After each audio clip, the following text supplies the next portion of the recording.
Hello and welcome to this evening's TF Together. We're delighted to welcome Renaissance art historian Paola Vojnovic, who is going to deliver a talk on the little-known history of Renaissance portrait medals. With decades of research about the Renaissance, Paola works as a lecturer, teacher, and is also a tour guide. So welcome, Paola, and thank you so much for joining us. I'm going to hand it over to you straight away and let you lead us in discovering this extraordinary aspect of the Renaissance. And I also invite our listeners to ask any questions, and we'll have a Q&A session at the end of your talk as well. So thank you, Paola, and looking forward to learning about Renaissance portrait medals. Thank you, Jane. It's such a pleasure to be with you and to talk about one of my favorite subjects. Renaissance portrait medals, as we will see, were these fascinating objects. They were meant to be held in the hand and studied up close. But somehow they remain a secret in our modern times, and mostly in the museums that we visit, they are kind of kept in the most dusty and forgotten corners of museums. Okay. So I hope that this presentation will kind of give us a chance to revive this really fascinating artifact. And maybe, after this session today, maybe people will be more tempted to stop and look at them nowadays if they have a chance in the future. Absolutely. Thank you, Paola. I've put up your PowerPoint presentation here. So if you'd like to start sharing your slides, we can get straight into them. Perfect. Yes. Can you see my PowerPoint? We can. Perfectly. That's no problem. Okay. Yes. So, for me, the Renaissance portrait medals really are the most important medium that marked the passage from the medieval times to the Renaissance. And if we think of the Renaissance as a rebirth of antiquity, the ancient coins played a really important role because they were the most enduring and abundant artifacts available from the past. The medal evoked a powerful link to the antiquity, which made it very appealing to the patrons of the time. And it is not surprising that the fashion of the medal making became so popular in early 1430s. This was the time when the new ideas about personal identity and defining of personality, both for oneself and for others, came to the forefront. The individuals jostling for power in the newly competitive environment of the 15th century Italy realized that the art was an important tool that can be used for their benefit. And finally, the increased awareness of the human excellence or personal virtue, something very, very popular in the Renaissance, resulted in a desire to be remembered for posterity. And we will see that the Renaissance medals operated in many of these contexts in the 15th and 16th century. The function of the portrait medal was consistent with the commemorative role of ancient bronze coins. In fact, the same word, medaglia, was used for both ancient and Renaissance pieces. In both periods, the two principal functions of the portrait medals were commemoration, so marking political events, weddings, anniversaries, and awards to individuals for their services. Medals were also produced for the deceased, and they were mostly celebrating the life of the person represented. Also, the medal's easily portability guaranteed that its message would be really spread far beyond the boundaries of any of the Renaissance courts. One more important kind of function of the medal was that it would have been seen as official. So even though it was not used as a practical tool of the state, and didn't really have any monetary value, it still had this symbolic value. And this was the main difference between the medal and its predecessor, which was the ancient Roman coin that actually had a monetary value. The medals were usually made in gold, silver, and bronze. And judging from the surviving examples, mostly the bronze material was used. They're small objects. They usually are from 3 to 11 centimeters in diameter. And if you look at the medal, the front side that usually had a portrait of the person represented was called obverse. And while on the reverse, so on the back side of the medal, we would see the circumstances of the person represented or the reason why the medal was issued. The fact that medals were easily reproduced made them a really popular object, almost like a PR object or almost a business card in the 15th century. And we will see that from the beginning, it was mostly used by the different courts of Italy, but also bishops and the church dignitaries. But as the century progresses and as we go into 1500s, we will also see normal citizens commissioning their own medals because everyone was able to afford it. So what is fascinating about medals is not everyone in the Renaissance was able to commission a portrait, let's say a fresco or an altarpiece or an architectural building, but everyone was able to commission a medal or two. So as the medals become more popular with the regular people, let's say in the 16th century, their interest or they will kind of decline in production, especially by the royal families and the noblemen across the peninsula. For me, the medals are so fascinating because it's such an intimate object. It also combined tactile pleasure with an exercise because you would be holding something in your hand.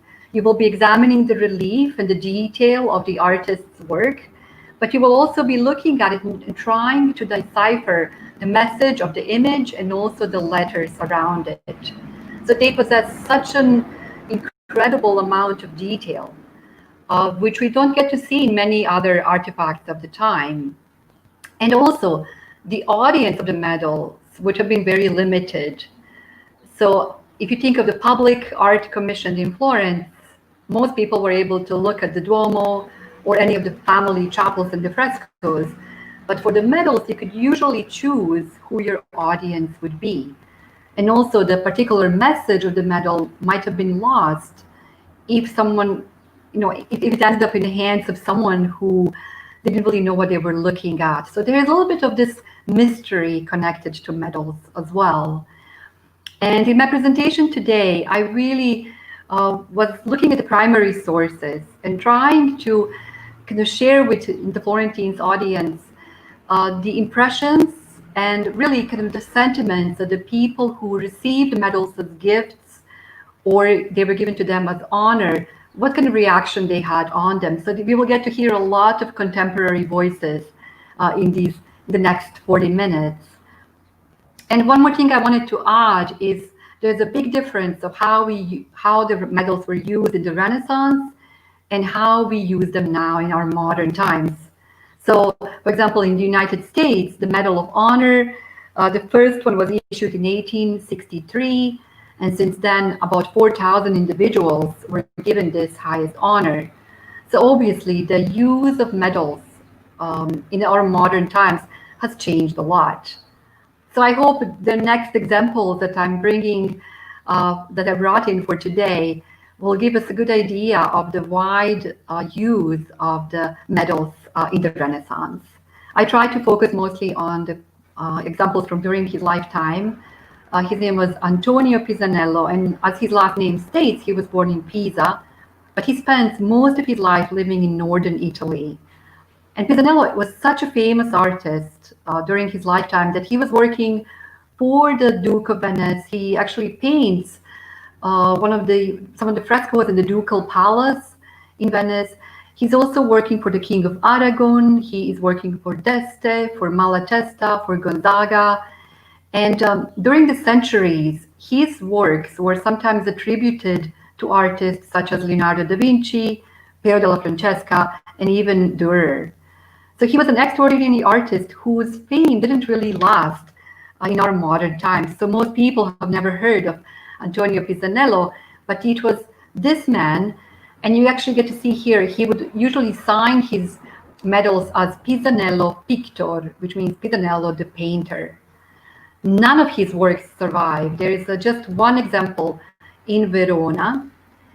So he was kind of active in the international Gothic style, that last bit of medieval style before we crossed into Renaissance. But in his medal making, he was truly a first Renaissance artist.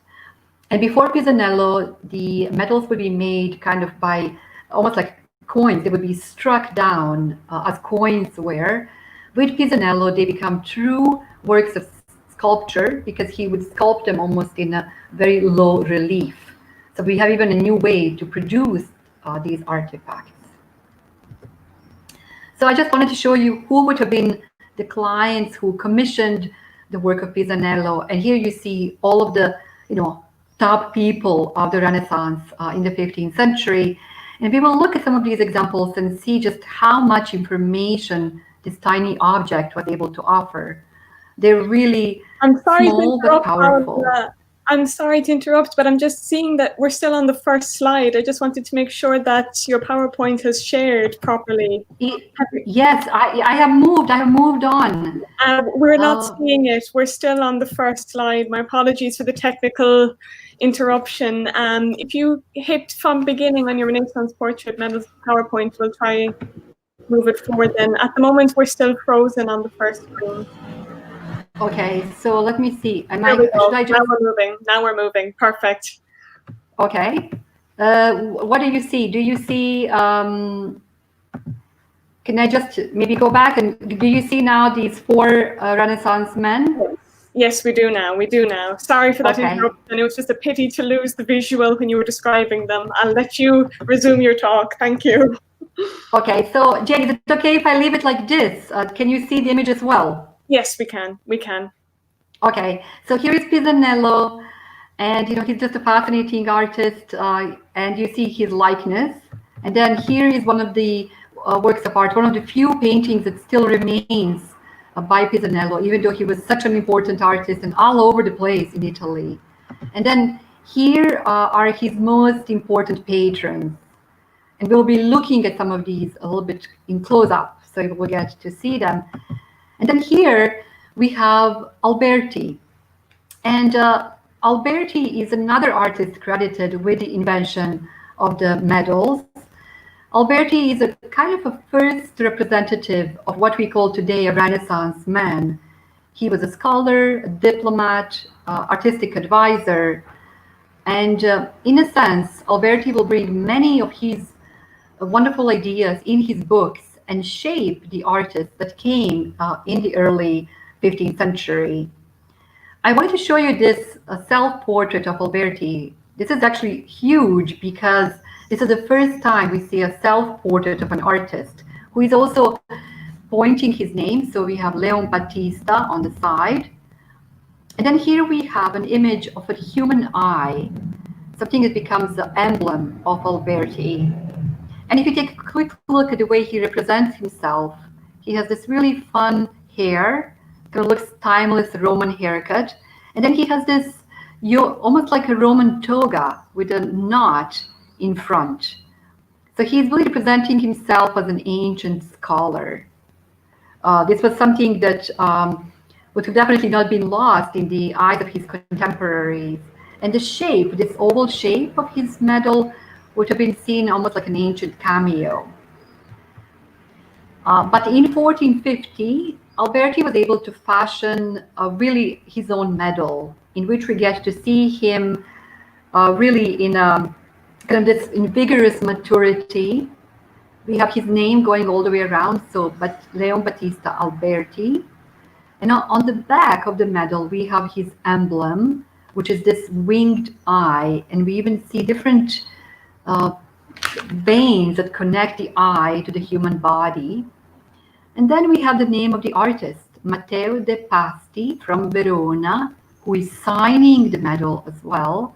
And then this really interesting message that is connected to the eye, quid tum, which means what's next. So on the back of the medal, we see Alberti's obsession with the human eye and kind of the importance that the eye had for gaining the knowledge and reading the books, something that, of course, was really, really precious in the Renaissance, but also observing with the eye the world around you.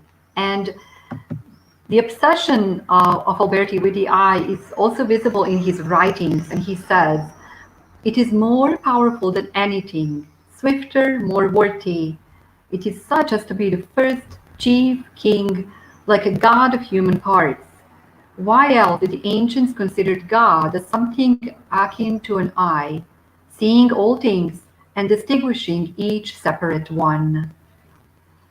Here, Alberti refers to ancient worlds, especially Egyptians, who represented God as the eye, the symbol of the eye. The impressions of Alberti are also here shared by another contemporary of his, which was Nicolas de Cusa. Nicolas would be considered one of the first Renaissance men in Germany, and he also considered I to be something similar to God. And he said God is called Theos from the very fact that he beholdeth all things, including the secret places of the soul.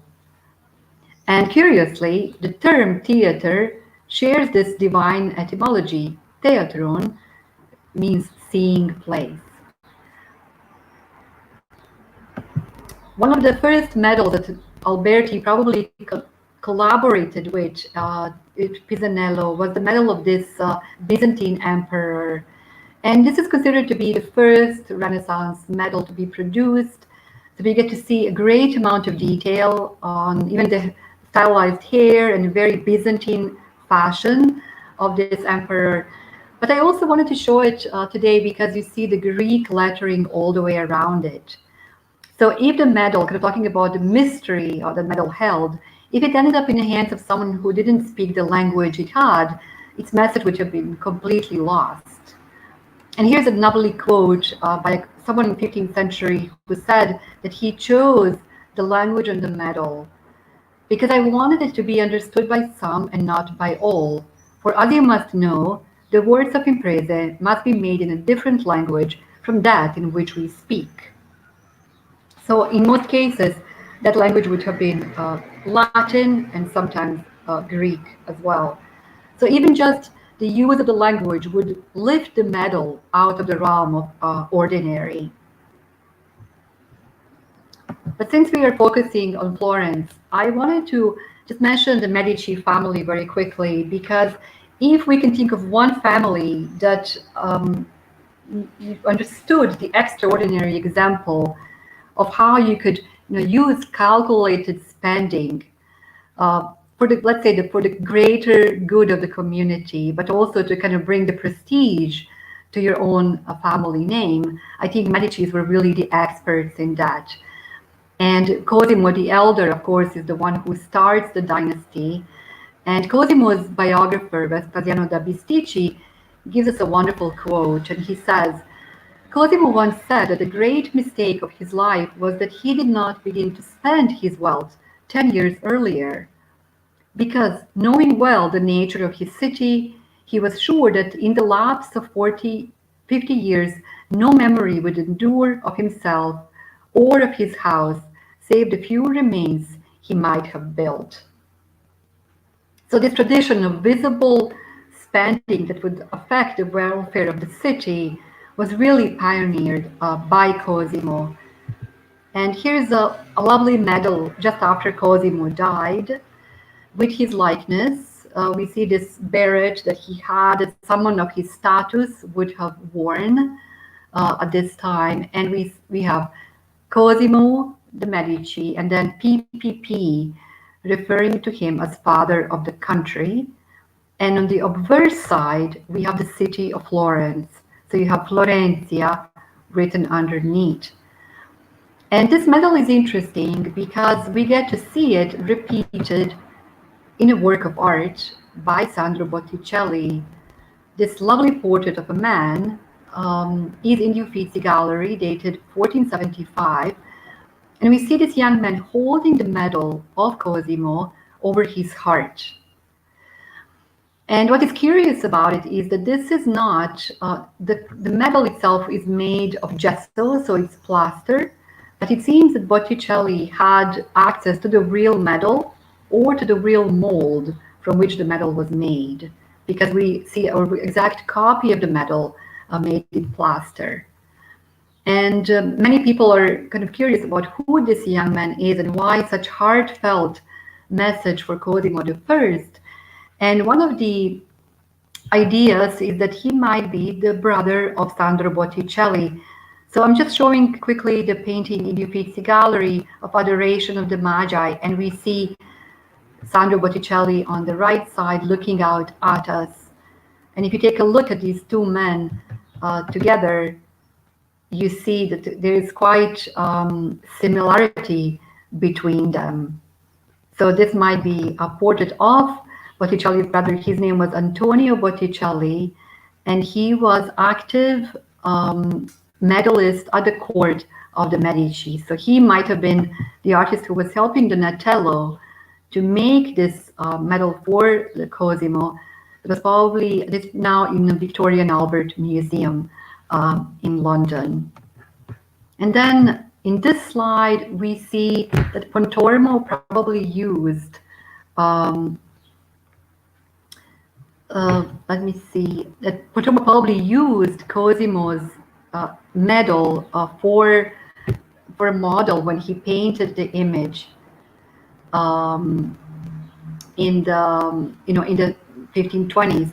Jane, I have a message here. It says right now they only see the top part of the PowerPoint.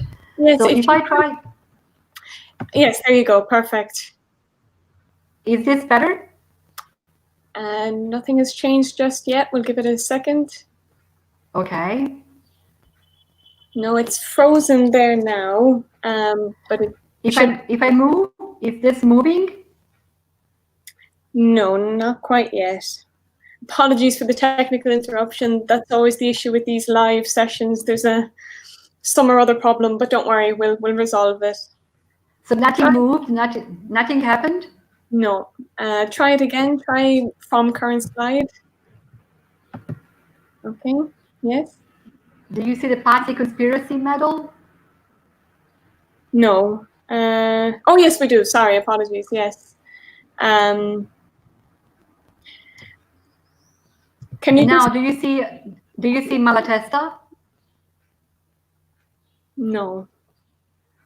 So you don't see changing slides? No.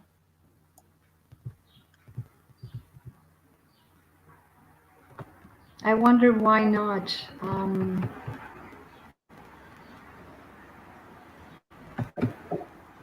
We're seeing slide number 22.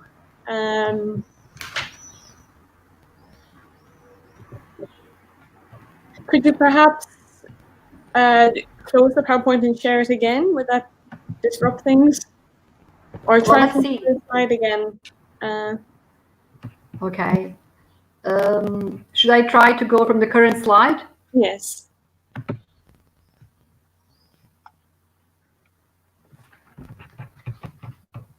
Do you see now? Do you see the Party Conspiracy medal? Yes, but not full screen. Okay.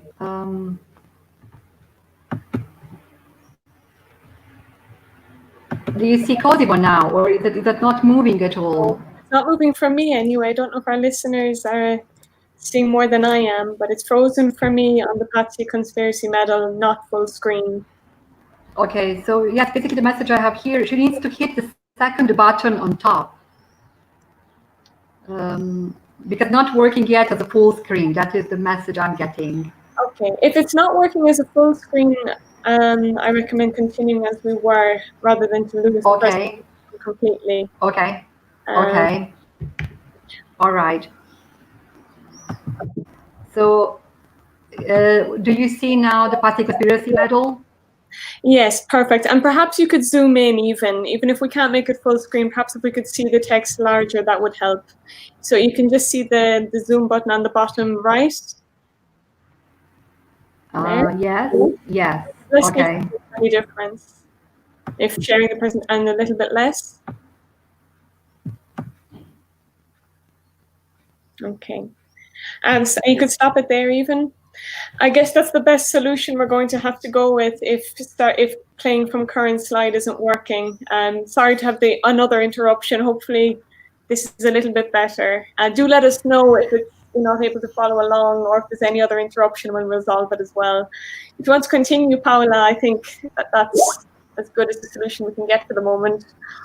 Yes. Okay. So the Vatican Conspiracy Medal, I just wanted to bring it in because it was such an important moment in the history of Florence, and it was commemorated. It was commissioned by Lorenzo de' Medici, who of course survived the conspiracy, but his brother Giuliano, represented on the right, didn't.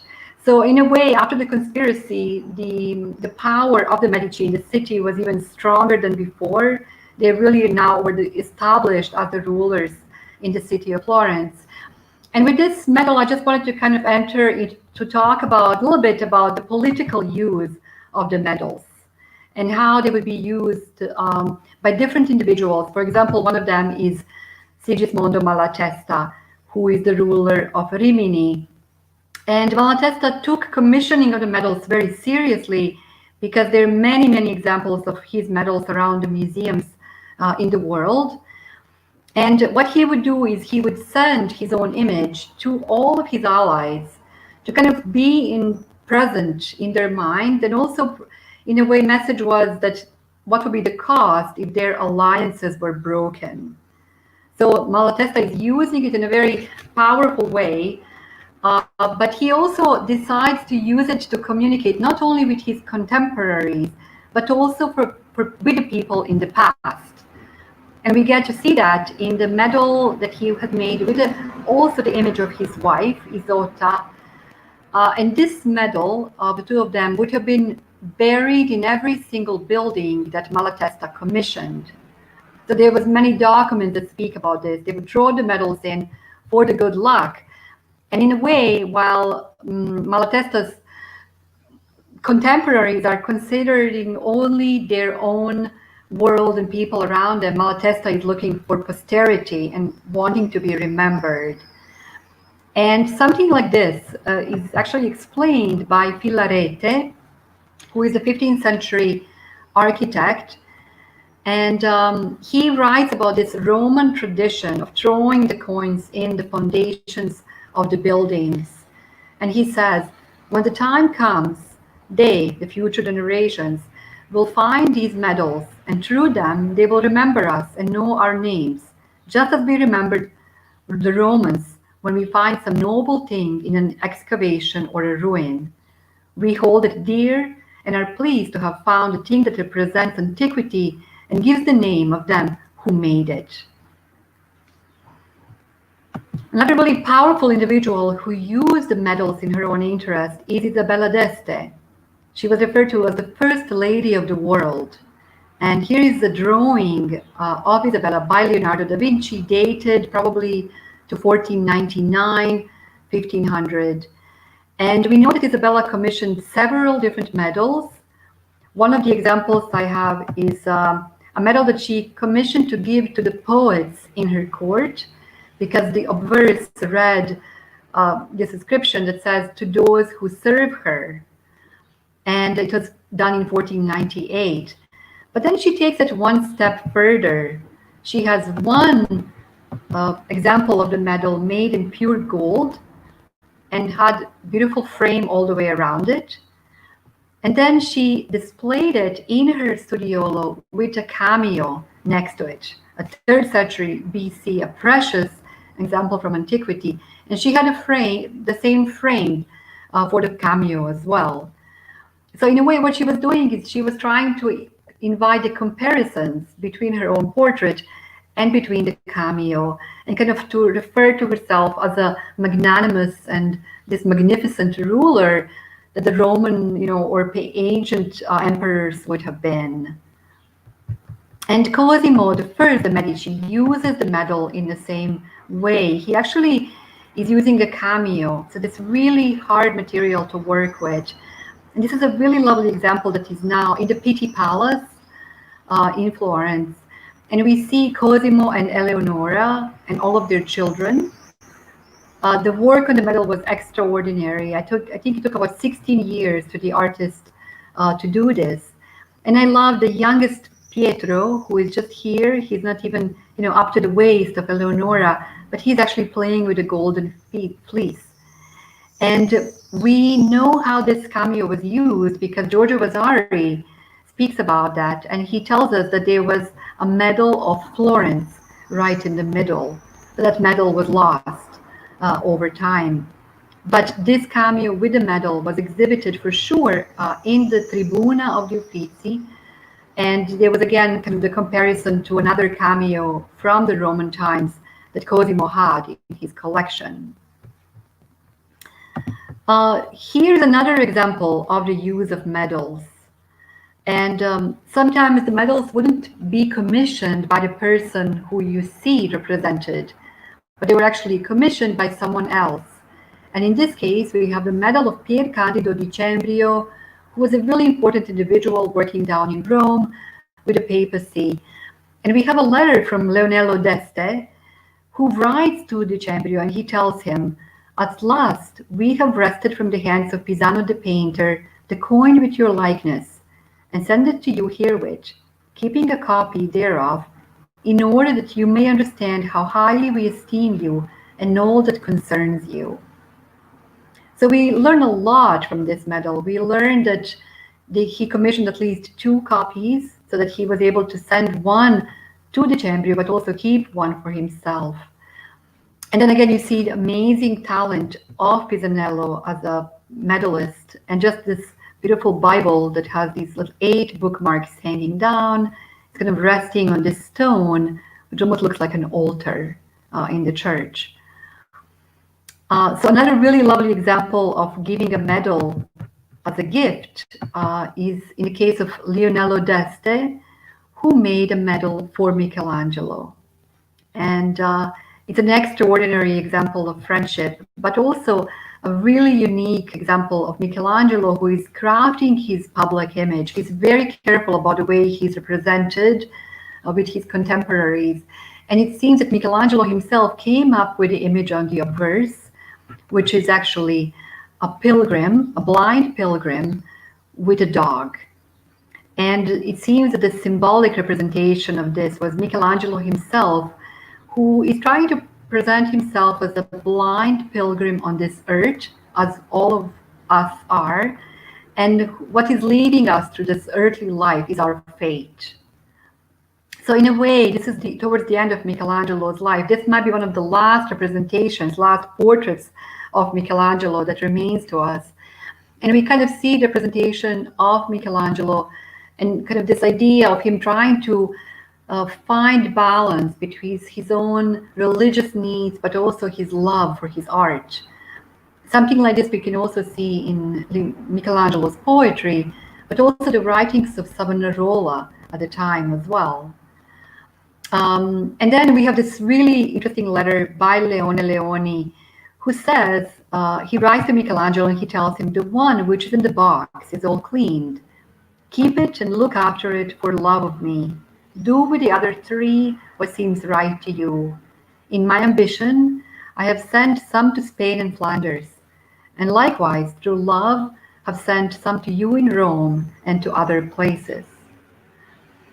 So we learned that at least 4 copies of this medal were made, and that Leone took liberty to send them all over the place.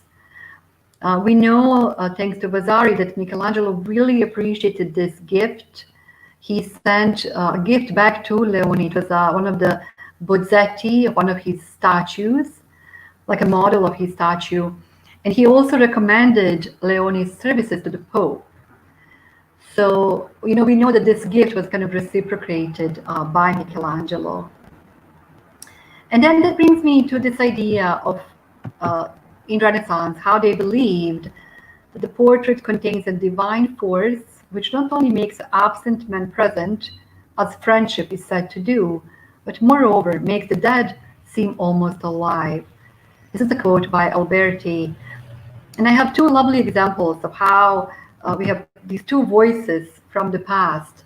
And one is Sabatino degli Arienti, who is a scholar in Bologna.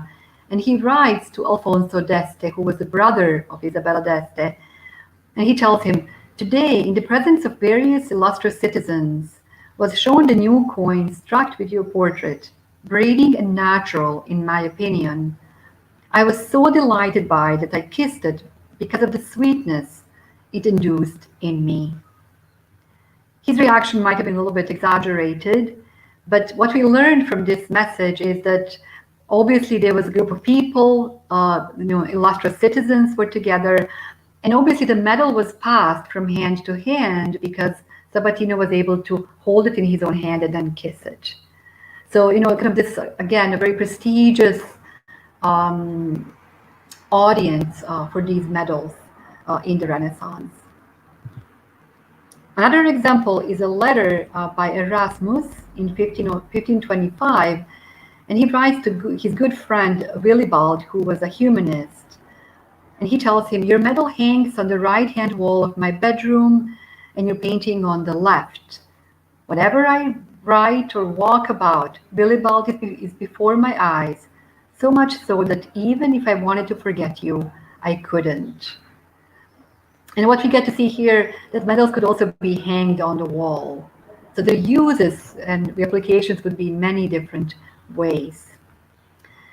I also brought 3 examples of the medals that are referring to love and marriage. And the first extraordinary example by Pisanello is the medal Leonardo dEste, commissioned in 1444 when he married the daughter of the King of Aragon. Her name was Maria, down in Naples.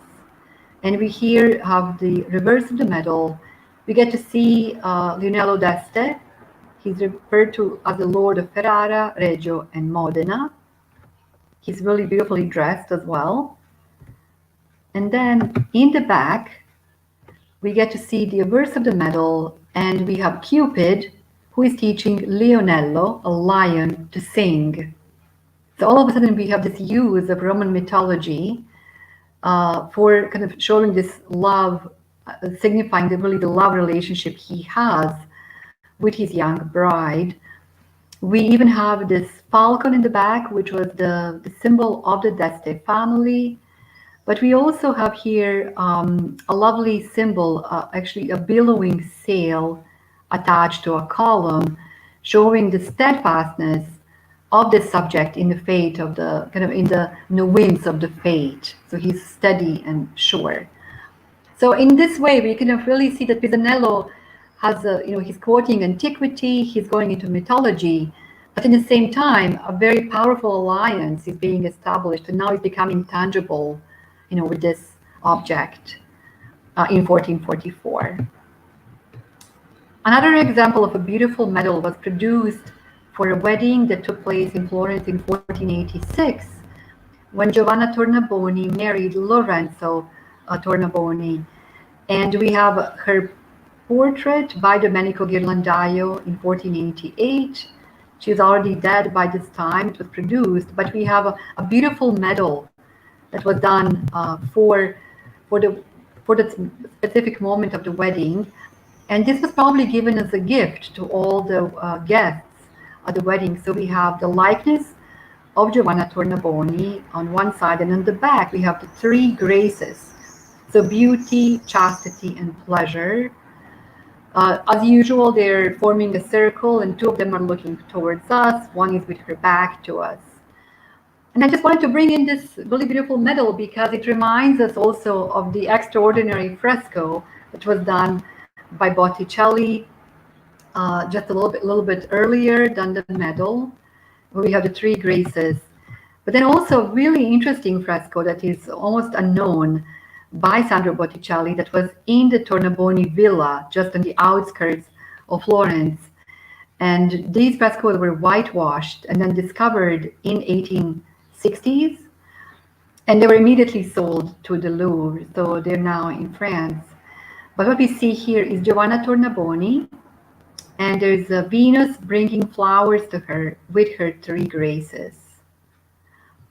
So we kind of see Giovanna worthy of love because she has all the requisites to give and receive love, which was kind of started with this medal that was given as the wedding gift. And then another example is this very narcissistic medal of a young man. It might be the self-portrait of Lysippus the Younger. And Lysippus has this medal that is quite unusual. It's only sculpted on one side. The other side stayed empty, almost like a mirror. And the message on the medal says, "On the other side, admire your beautiful face. and on this side, your servant. So what this meant that he would give this gift to a woman, and she was able to turn the medal around and look at her own image on the reverse. So he didn't have to have expense of actually commissioning the likeness of his loved one. What makes this medal really interesting and kind of funny is that there are at least 3 copies of the medal that survived. So he gave them to at least 3 ladies whose servant he was. And then if he had it in his own hand, he would see his own image on both sides. Talking about love, there's another really lovely example by Leone. This is Charles V, who commissioned the medal with the likeness of Isabella of Portugal, his lovely wife, when she passed away. And Leone gives us a lot of information. He said Charles V would keep the medal in his own pocket, along with the medal of their son. So, we can also think of people carrying the photographs of their loved ones in their wallet. This is kind of how the medals were used by Charles V, the Holy Roman Emperor. He would have been, so sentimental, according to Leone. And here we have an example of a beautiful portrait of Isabella done by Titian. And if you look at the medal itself, we can probably deduce that Titian was looking at this medal just as a simple object that he could copy, because of course the sitter was no longer alive. And this happened with Titian a lot. For example, here's another really good example of Francis I, that Titian painted 3 times and he never met the guy. So he's probably using again the medals that were easily sent to him to be then just an object that helped the artist in his craft. The last medal I wanted to show actually goes to the 1600s, and it was a woman artist. Felice is the man who made the medal for Lavinia Fontana in 1611.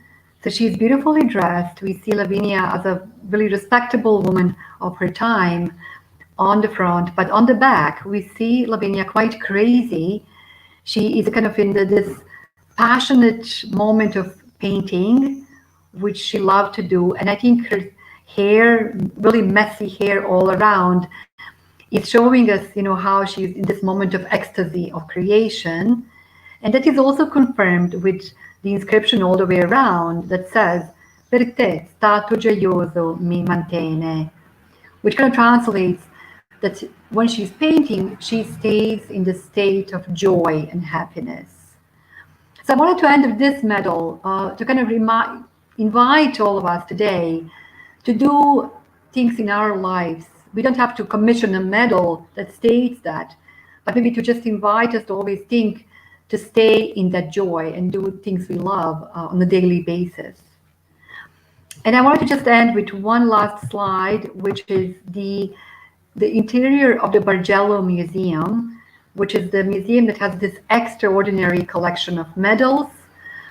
There on the 2nd floor, there are 2 rooms filled with medals. And if you take, I don't know if you can see the image here, but there are many of the medals that I talked about today.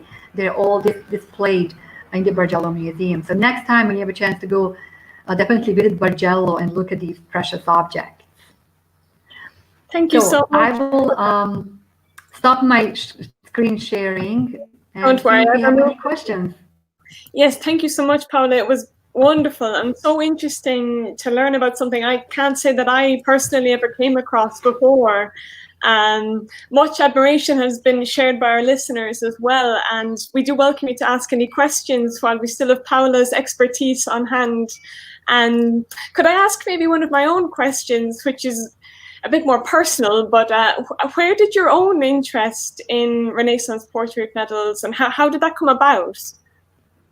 Yes, I came to Florence in 2006 to study at Syracuse University in Florence. They have this amazing program on the Italian Renaissance, and one of our classes was to consider the audiences in the Renaissance and how would the audience and who would be looking at the work of art, how would the meaning change depending on who was looking at it. Right.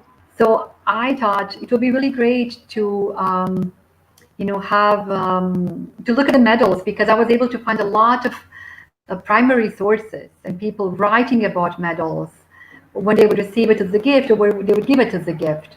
So curiously enough, we have a lot of information about the medals because they were such an intimate object that people get to kind of be excited and moved by them, maybe more than a big, public work of art like a big fresco cycle. No, it's so interesting. Do have one question from Lesley, who has asked, where is the medal of Lavinia Fontana? Okay, hi Lesley. I thought, well, I knew Awa. I knew that advancing women artists would go crazy for this. I think it is in, I have to check on in which collection has this particular one that I showed. Okay. But I think there were several copies of that made. And I just love that she represents herself as such a composed woman, in the portrait, but then on the back, her hair is messy. And you can think of someone who is so passionately engrossed in what they are doing and what they are creating. Another question is from Christine. Do you know when the first Florentine was created? So when the first Florentine medal, so definitely they start in 1430s. I think 1438 is the medal of the John Palaeologus from the Byzantine Emperor. So that's considered to be the first Renaissance medal to be done. So 1430s. Okay.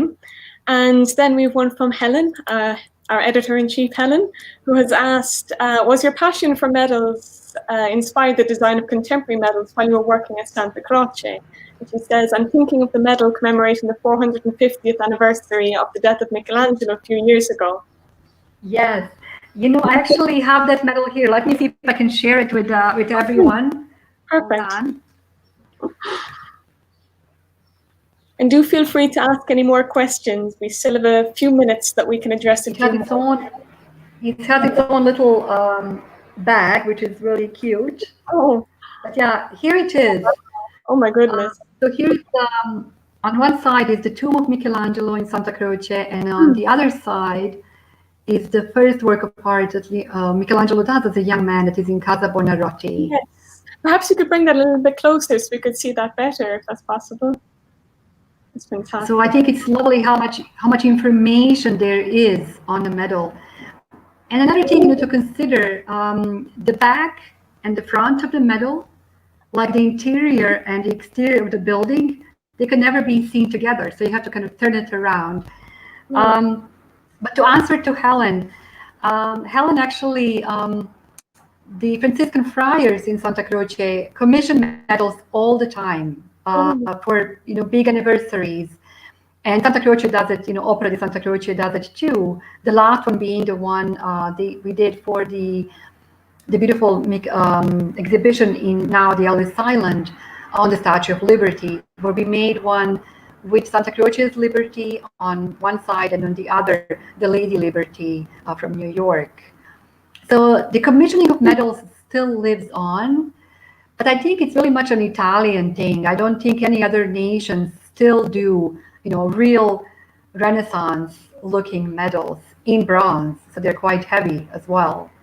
And would that be more particular to Florence, or is that something more national in Italy, do you think? I think it kind of goes all over the country, because I know many people getting, on important anniversaries, I think they still produce medals. And meanwhile, in places like in the United States, they're mostly medals of honor, or maybe the medals that you give to the athletes in competitions. So there was definitely a big change that happened, with this artifact over time. And another question we have is, how were the medals presented to recipients? Were the presentation boxes made for them? That's a good question. So, from Leone Leoni, we learned this really lovely detail that he sent it to Michelangelo in the box, and he tells him the one in the box is polished. So obviously we know that Leone took time to polish it, to present it beautifully, then put it in the box. But I'm not sure what kind of box it was. I do know a little bit about how they would be presented in the personal collection So if you had many medals, you would have small bags for them, like this bag here. They would usually be made of leather, so they would protect them. Or you would also have a little cabinet of curiosities, but you would have many of them placed inside. And Isabella dEste, I know in her studiolo, she had wooden boxes, and she would have medals attached to the front of each of these cabinets. So really, the collecting of medals is another, wonderful topic, and how they would be kept and displayed. But we didn't have enough time to talk about it. I really wanted to share them as objects. That's a whole other PowerPoint. Exactly, the whole different ball game. Yes. And another question from Helen, who is loving this information on the subject of your talk. She said, it's incredible achievement, Paola. And who crafts medals in Florence? There are actually several studios. I now forget, where we went to do the Statue of Liberty medal. I know it's like Sesto Fiorentino or Campi Bisenzio. There's several of them. And, the casting is quite unbelievable. You have to start with the plaster model, which is really, really heavy and really, really big. And then you reduce it down to the size of a medal. And then, of course, you also have to choose how many copies you want to make. Right. Barbara has asked, what is the medal made of? And I wondered, does that depend on what we're talking about, or what answer could you give to Barbara? So, for example, this one was made of bronze. So it's a bronze medal, and this was probably the most common medium. Sometimes even lead, a little bit cheaper. But sometimes you could even have them made in gold, like Isabella dEste did, or silver. So even the material you choose, I think the one that Leone does for Michelangelo, he actually does it in silver. So we know that of all the medals he made, one was made of silver. Christine has asked, are those athletes on the last medal? I presume, Christine, you mean the one which Paola has shown? No, this is the Battle of the Centaur. But they do kind of look like, they do look a little bit like athletes. But yes, this is the Battle of the Centaur that Michelangelo does, and he's only about 17 years old. This is considered to be his first relief, and it is in Casa Buonarroti. It's, of course, much bigger, in the original. This is just a representation of it. It's incredible the amount of detail on such a small surface as well. Yes, and that tactile and visual pleasure that you can kind of look at them, and observe the details, but also try to decipher the message of the images and the lettering as well. I think it's just really fascinating. I think all of us deserve medals. Of course, we should think about big achievements in our life and think, oh my gosh, I need a medal for this. So daily, why not? Yeah, exactly. Maybe not. Some of them might not be made of gold, but definitely the lead and bronze ones. And could you give us an idea of the weight of that medal? Could you give us an indication about whether it's substantial or robust, or? No. It's I would say maybe like 200 grams. Okay. Almost like a box of chocolate. Great. I love that analogy.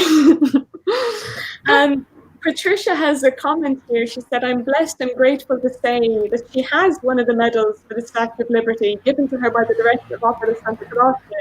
And she said it was a special moment she'll cherish forever. That's incredible. Wow. It's fantastic. Yes. Hi, Patricia. And of course, I know Patricia. And well, of course, you were such a wonderful supporter of all of the projects of the opera. So I'm glad you have a copy. That's amazing. We have about 2 minutes if anyone would like to ask one last question to Paola.